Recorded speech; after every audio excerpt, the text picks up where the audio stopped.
Cennet yitirdim gülleri. Varıp gittin bir soysuza yoldurdun. Varıp gittin bir soysuza yoldurdun.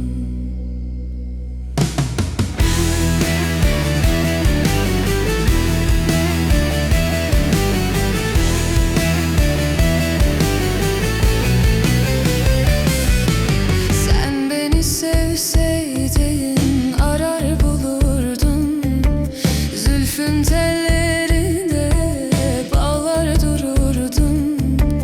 Madem ayrılmakmış senin muradın, niye beni ateşine yandırdın? Niye beni ateşine yandırdın? Madem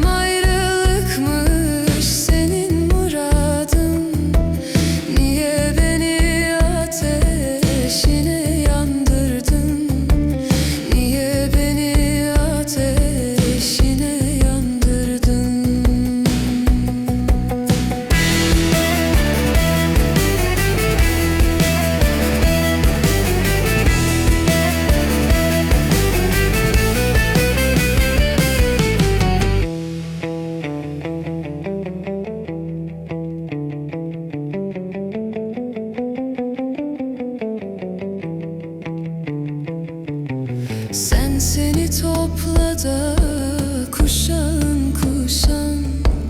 Ayrılır mı senin sevdana düşen? Sefa geldin diye sarıp sarmaşan. Niye benden muhabbetin kaldırdın? Niçin benden muhabbetin kaldırdın?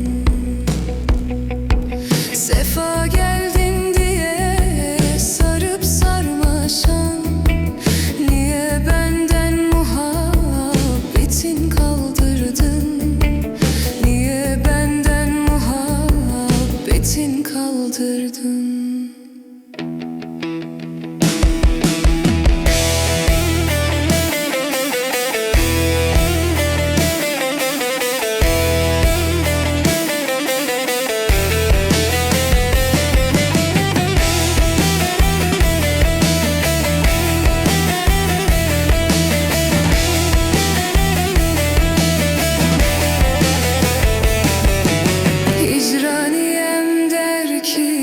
Bakın halına, dağlar